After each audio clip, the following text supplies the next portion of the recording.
बिस्मिल्लाहिर्रहमानिर्रहीम। Dear students, कैसे हैं आप लोग? ठीक हैं। आज हम biology part 1 lecture number 9 study करने जा रहे हैं।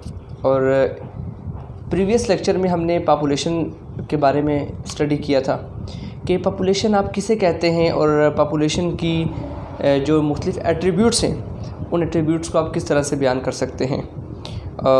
उसके अलावा हमने उससे पिछले टॉपिक्स भी पढ़े, लेवल ऑफ ऑर्गेनाइजेशंस उसके। अब हम इख्तिताम की तरफ जा रहे हैं। मेरा ख्याल है कि आज हमारा ये आखिरी टॉपिक है कम्युनिटी का। इसके बाद फिर हम नेक्स्ट टॉपिक शुरू कर देंगे, हमारे लेवल्स यहाँ तक कंप्लीट हो जाएंगे।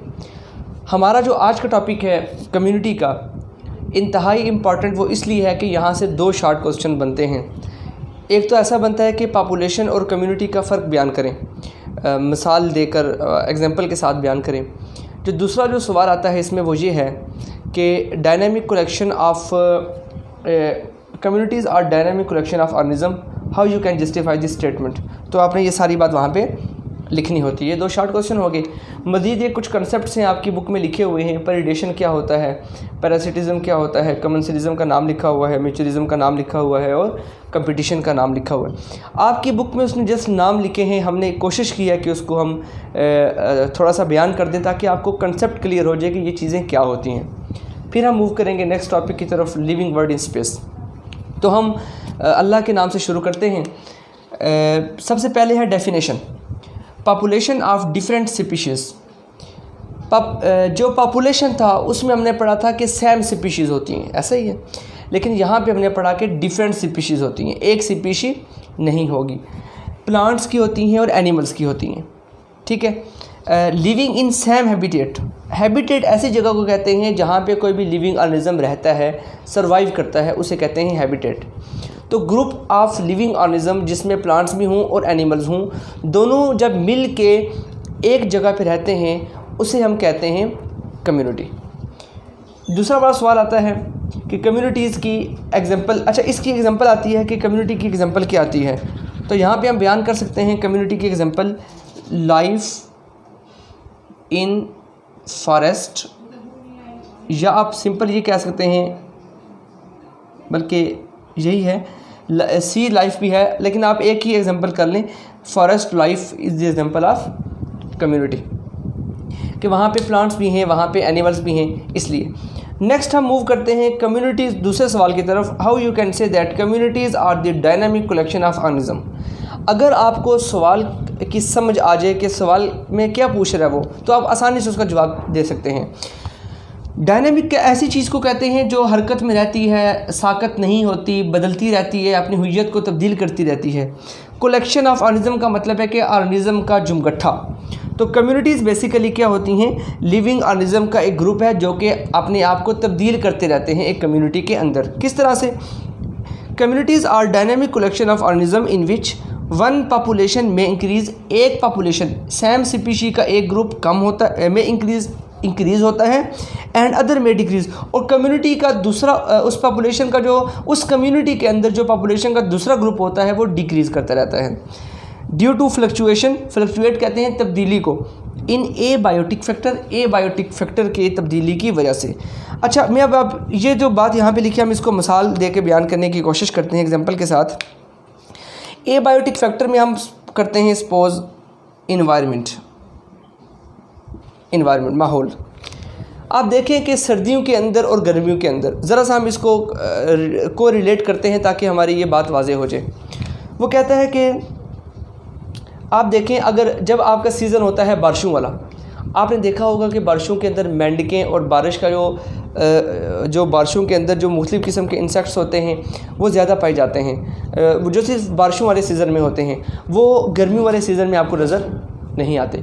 इसी तरीके से आपने देखा होगा कि गर्मियों के अंदर, या गर्मियों के अंदर कुछ ऐसे ख़ास किस्म के जानवर होते हैं जो उसी सीज़न में आपको नज़र आते हैं। जैसे अगर हम परिंदों, बर्ड्स की बात करें तो मस्कीटो है, वो आपको गर्मियों के अंदर उसके इनिशियल जब डेज़ होते हैं तो आपको नज़र आते हैं। तो आस्ता आस्ता करके जो सर्दियों की तरफ आप जाते हैं तो वो आस्ता आस्ता उनकी पॉपुलेशन कम होती जाती है।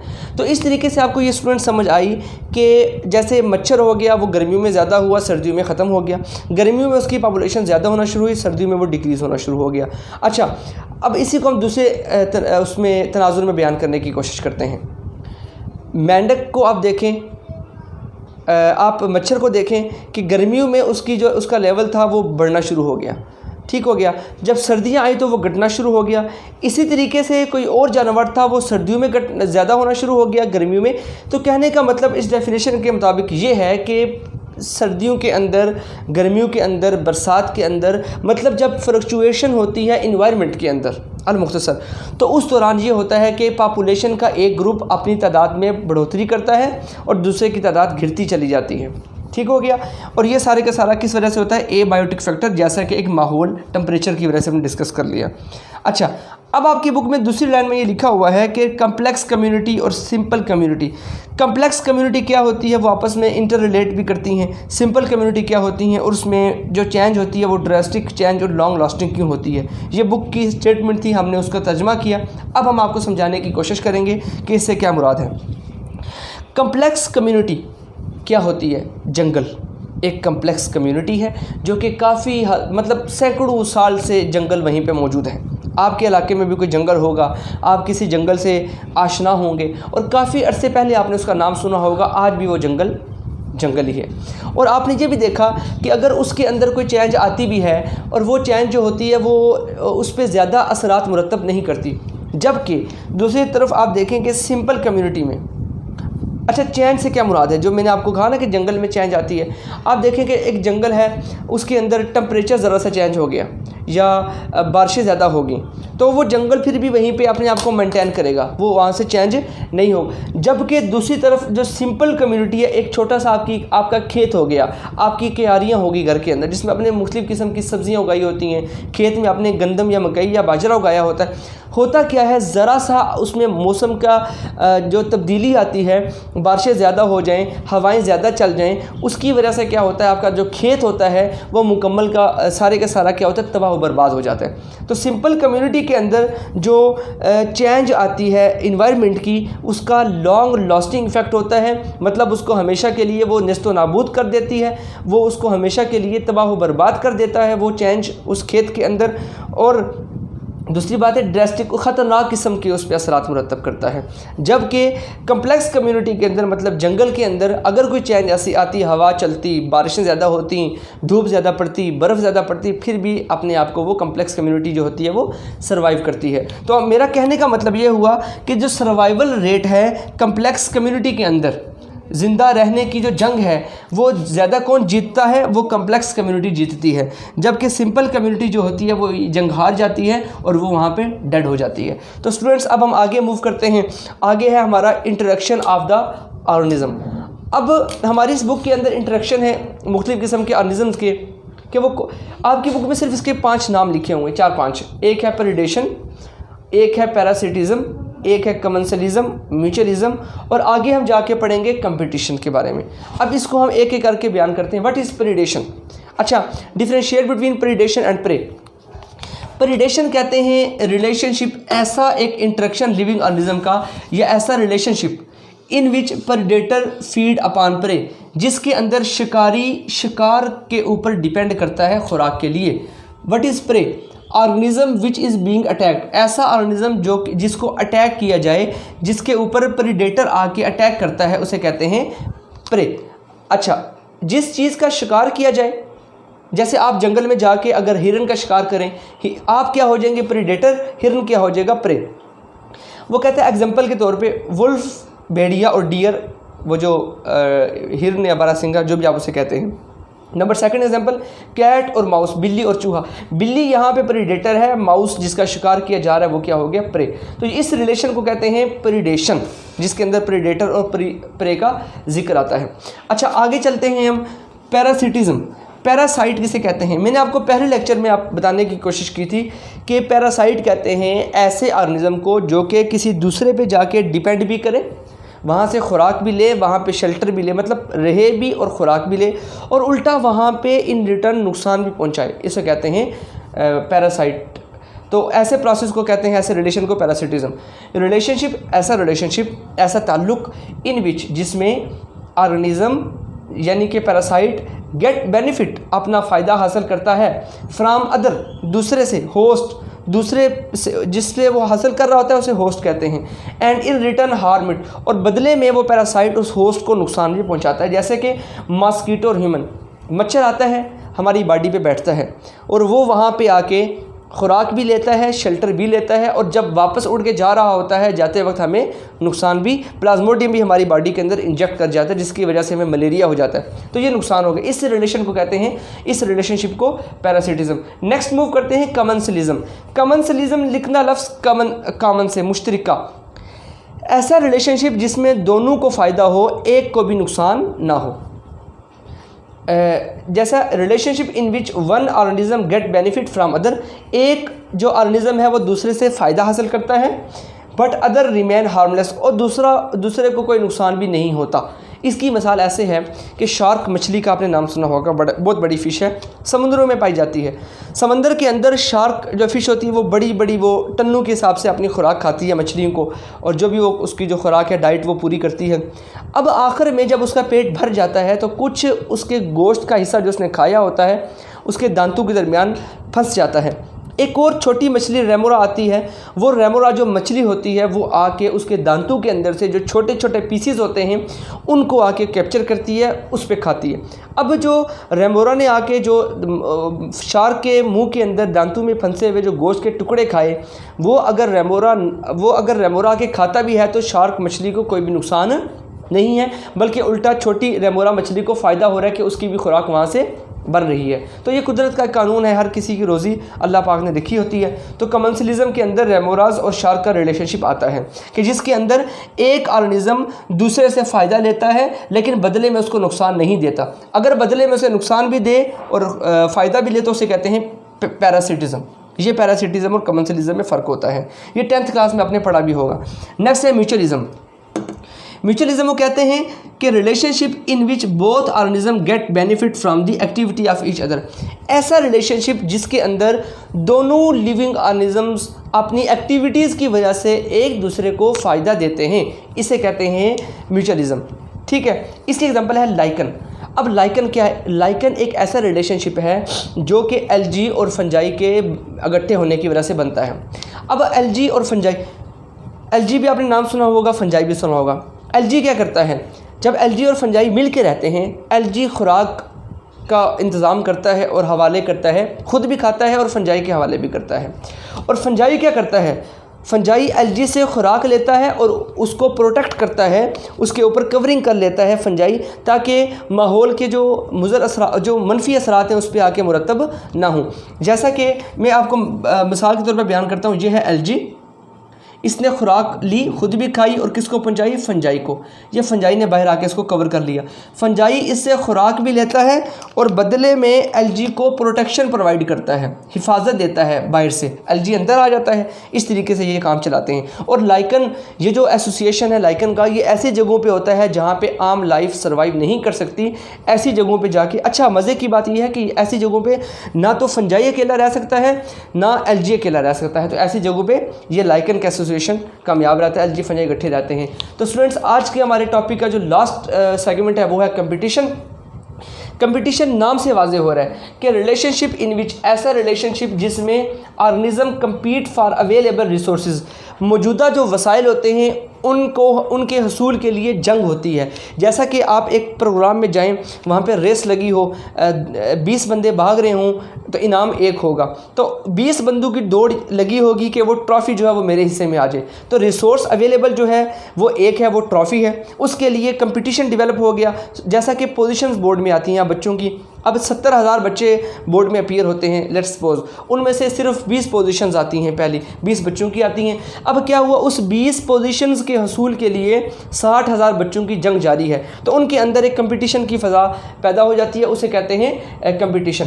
रेस फॉर ए ट्रॉफ़ी, एक ट्रॉफ़ी के लिए जो रेस होती है उसे कहते हैं कंपटीशन। तो स्टूडेंट्स, के बाद हम स्टडी करेंगे लिविंग वर्ल्ड इन स्पेस को, कि एक स्पेस के अंदर जो लाइफ है वो कितनी रह रही है, कैसे रह रही है, ये सारी बातें जो होती हैं हम यहाँ पे स्टडी करते हैं। यहाँ पे जो मोस्ट इंपॉर्टेंट क्वेश्चन है वो बायोम का आता है कि बायोम किसे कहते हैं। वो हम नेक्स्ट अभी इंशाल्लाह उस पर जाएंगे, उसको स्टडी करने की कोशिश करेंगे। अच्छा, आपकी बुक में इसके 2 पैराग्राफ हैं। पहले पैराग्राफ में लिखा हुआ है कि पहली line, living world of today is enormous in size, कि आजकल की जो दुनिया है, जो लिविंग वर्ल्ड है, वो इनॉर्मस इन साइज़ है, वो अपने साइज़ में बहुत बढ़ चुकी हुई है। जैसा कि कहते हैं कि अभी तक 2.5 मिलियन स्पीशीज़ जो हैं वो लिविंग ऑर्गेनिज्म की वो डिस्कवर, मतलब 25 लाख स्पीशीज़ डिस्कवर हो चुकी हुई हैं। कितनी? 25 लाख। अच्छा, फिर हम कहते हैं कि इंसानों की आबादी 7.5 अरब है। अब ये आप देखें कि इस दुनिया के अंदर, अब ये तो सिर्फ इंसान हैं, इसके अलावा जानवर भी होंगे, प्लांट्स भी होंगे, इंसेक्ट्स भी होंगे, क्या कुछ नहीं होगा। अब ये लिविंग बर्ड जो है, इस सब को मिला के वो बहुत बड़े साइज़ की है इस दुनिया में। वो क्या करती है? रिप्रोड्यूस भी करती है, इवॉल्व भी करती है। Since the time of origin at this planet, इस प्लैनेट के ऊपर जब से ज़िंदगी वजूद में आई है, तब से लेके आज तक वो जो लाइफ है वो रिप्रोड्यूस भी कर रही है। रिप्रोड्यूस का मतलब होता है कि तादाद में बढ़ना, और इवॉल्व का मतलब है टाइप्स में बढ़ना, अक़साम में बढ़ना। तो वो अपनी तादाद भी बढ़ाती हैं, अपनी डाइवर्सिटी भी बढ़ाती हैं, मतलब टाइप्स भी बढ़ाती आ रही हैं। Almost all the parts of the world abounds in living organisms. कहता है कि दुनिया का कोई भी ऐसा हिस्सा नहीं है जहाँ पे लिविंग ऑर्गेनिजम्स नहीं होंगे। इंसान नहीं होंगे, जानवर होंगे, जानवर नहीं होंगे तो पौधे होंगे। अलगर्ज ये कि कोई भी ऐसी चीज़ नहीं है, ऐसी जगह नहीं है जहाँ पे लिविंग ऑर्गेनिज्म मौजूद ना हो। Distribution of organism in space can be study through biome. अब हम आते हैं बायोम की तरफ। तो बायोम में हम क्या स्टडी करते हैं? डिस्ट्रीब्यूशन ऑफ ऑर्गेनिज्म की तकसीम कारी को, कि वो किस हिस्से में कौन सा ऑर्गेनिज्म है, डिस्ट्रीब्यूशन उनकी स्टडी करेंगे स्पेस के अंदर थ्रू बायोम। अच्छा, बायोम कहाँ से निकला? बायोम निकला बायो होम से, कि जो बायोलॉजी के जो लिविंग ऑर्गेनिज्म में जो उनके घर होते हैं, कौन सा घर किसका है, किस जगह पे है, जब ये सारी गपशप हम लगाएंगे तो हम कहेंगे हम बायोम को स्टडी कर रहे हैं। अच्छा, इसकी डेफिनेशन पे पहले हम आते हैं। It is large regional community, यहाँ तक एक हिस्सा है, primarily determined bye it's climate. अब हम इसको स्टडी करने की कोशिश करते हैं ताकि हम इसका कंसेप्ट समझ आ जाए। लार्ज रीजनल कम्युनिटी का एक बहुत बड़ा हिस्सा, रीजन, प्राइमरीली जो कि बुनियादी तौर पे डिटरमिन्ड बाय इट्स क्लाइमेट, जिसको वज़ा किया गया हो, जिसको मुरतब किया गया हो, या जिसको बनाया गया हो, किसने? इट्स क्लाइमेट ने, उसके माहौल ने, उसके इन्वायरमेंट ने। अच्छा, इससे हमें एक कंसेप्ट समझ आया, वो ये है कि जो बायोम होता है वो बनाता कौन है? वो क्लाइमेट बनाता है। एक बात तो ये। अब आगे चल के आप पढ़ेंगे बायोम को सिर्फ क्लाइमेट नहीं बनाता, बल्कि बायोम को प्लांट्स भी बनाते हैं। वो किस तरह से, अब हम उसको स्टडी करते हैं। एक सर्दी वाली जगह है, ठीक है, जहाँ पे बर्फ़ पड़ती है। आप K2 की पहाड़ी की, या आप कोई बहुत ऊंची ऐसी पहाड़ी का चोटी का नाम ले लें जहाँ पे वो बर्फ़ पड़ती हो, ठीक है। वहाँ पे एक टाइप का जानदार आया, लिविंग ऑर्गेनिज्म। देन वहाँ पे दूसरा आया, उसको, अब ये वाला जो ऑर्गेनिज्म था ये भी सर्दी वाली इसकी वो बॉडी थी।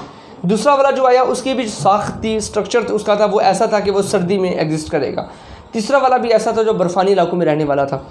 अब आस्ता आस्ता करके ये ऑर्गेनिज्म यहाँ पे इकट्ठे होते रहे, और इस तरह से एक क्लाइमेट ने एक पूरी की पूरी कम्युनिटी को क्या कर दिया? वज़ा कर दिया। ये सारी बात आ जाती है किसके अंदर? इसकी डेफिनेशन के अंदर, कि जो क्लाइमेट होता है वो बायोम को बनाता है। क्लाइमेट का बहुत अहम किरदार है। मैंने एक मिसाल से बयान करने की कोशिश की। आगे नंबर सेकंड चीज़ है कि मेजर टाइप ऑफ प्लांट्स। अब ये देखें, प्लांट्स का लफ्ज़ यहाँ पे इसलिए इस्तेमाल हुआ कि फूड की उस निस्बत से इस्तेमाल हुआ। जैसा कि 30 लोग बाज़ार जाते हैं सपोज़, अब उन 30 लोगों में से कुछ ऐसे लोग होंगे जो चले जाएंगे सब्जियों वाली शॉप पे सब्ज़ी लेने के लिए चले जाएंगे। कुछ ऐसे होंगे जो होटल में चले जाएंगे कढ़ाई वगैरह खाने के लिए। कुछ उनमें से ऐसे होंगे जो चले जाएंगे करियाना की दुकान पे, या आप समझ लें कि किसी भी ऐसे दुकान पे जहाँ पे फास्ट फूड वगैरह उनको अवेलेबल हो, ऐसी जगहों पे चले जाएंगे। कुछ ऐसे होंगे जो खुश्क मेवाजात खाने वाली दुकानों में चले जाएंगे। अब ये 4 कैटेगरीज बन गई उन 30 लोगों की। कहने का मतलब ये है यहाँ पे कि हर एक ऑर्गेनिज्म की अपनी चॉइस होती है कि उसने क्या इनटेक करना है, उसने क्या खाना वो पसंद करेगा उस फूड के हिसाब से। अब चूँकि फूड प्लांट प्रोवाइड करते हैं, लिहाजा यहाँ पे प्लांट का जिक्र कर लिया कि जो मेजर टाइप ऑफ प्लांट्स हैं ये भी डिसाइड करते हैं, जैसा कि क्लाइमेट डिसाइड करता है कम्युनिटी को, इसी तरीके से मेजर टाइप ऑफ प्लांट्स होते हैं वो भी डिसाइड करते हैं कि यहाँ पे मज़ीद अब कौन से लिविंग ऑर्गेनिजम्स आके रहेंगे। अब जैसे गंदम की फसल है, उसमें गंदम वाली जो जड़ी बूटियाँ होंगी उसके हिसाब किताब से वही आएंगी। मकई की फसल है, वहाँ पे उसी किस्म की। कोई और खारदार झाड़ियाँ हैं, उसके अंदर जो छोटी छोटी जो जड़ी बूटियाँ लगेंगी वो भी खारदार झाड़ियों के हिसाब से लगेंगी। तो ये जो मेजर टाइप ऑफ प्लांट्स हैं ये डिसाइड करते हैं कि वहाँ पे छोटे छोटे जड़ी बूटियाँ कौन सी लगेंगी, मज़ीद छोटे प्लांट्स कौन से आएंगे, वहाँ पे एनिमल्स कौन से आएंगे, अलगर्ज़ अलमुख्तसर ये कि वहाँ पे जानवर, वहाँ पे लिविंग ऑर्गेनिजम्स कौन से आएंगे। तो ये दो फैक्टर्स हैं, आपको पता होना चाहिए, एक क्लाइमेट, नंबर 2 प्लांट्स। ये दो चीज़ें डिसाइड करती हैं कि कम्युनिटी यहाँ पे आके कौन सी एग्जिस्ट करेगी, और ये बायोम को बनाती हैं। अगला सवाल हमारा आता है हाउ बायोम्स आर नेम्ड, कि आप बायोम को नाम कैसे देते हैं। तो उनको नाम आप, ये मिसाल है इसकी, आप इसको देख के समझ लेंगे तो इसका जवाब भी यहाँ पे आ जाएगा। लेकिन ये सवाल जो पेपर में आता है, define biome, also right it's any 2 examples, या कुछ भी वो कह सकता है। तो उसकी पहले एग्जाम्पल सुन लें। डेजर्ट बायोम, मैंने बायोम ऐड नहीं किया, आपने ऐड कर लेना है। Desert biome, marine biome, forest biome और ग्रासलैंड बायोम। अच्छा, इनमें से कोई एक भी बायोम ऐसा नहीं है जो दूसरे के से मिलता हो। डेजर्ट मैरीन से अलग है, मैरीन फॉरेस्ट से अलग है, मैरीन ग्रासलैंड से अलग है, डेजर्ट ग्रासलैंड से अलग है। तो इनको अब नाम कैसे देते हैं, जिस किस्म के वहाँ पे जिस किस्म की क्लाइमेट होगी उस किस्म का, उसी के हिसाब से आपने नाम दे देना है। जैसा कि डेजर्ट बायोम में खुश्की होगी, डेजर्ट वाले एनिमल्स होंगे। मैरीन में समंदर है, समुद्री जानवर होंगे। फॉरेस्ट में जंगली जानवर होंगे। ग्रासलैंड में ग्रासलैंड वाले जानवर। तो स्टूडेंट्स, आज हमने जो पढ़ा वो ये था कि कम्युनिटी किसे कहते हैं, उसके अंदर ये जो 3-4 कंसेप्ट हमने स्टडी किए। प्रेडेशन किसे कहते हैं, प्रे किसे कहते हैं, एग्जाम्पल लाजमी याद कीजिएगा। पैरासिटिज्म एग्जाम्पल लाजमी याद कीजिएगा। कमर्शलिज्म एग्जाम्पल के साथ, म्यूचुअलिज्म एग्जाम्पल के साथ। लाइकन के बारे में आपके जानते हैं। कंपटीशन क्या होता है, उसकी एग्जाम्पल क्या होती है। देन आप आगे बढ़े लिविंग वर्ड इन स्पेस में, उसमें पहला पैराग्राफ आपने पढ़ा। देन आपने बायोम को स्टडी किया। Define biome, also right it's examples. तो ये लाजमी आपने करना है। तो स्टूडेंट्स, आज के लिए इतना ही, इजाज़त चाहता हूँ। अल्लाह हाफिज़।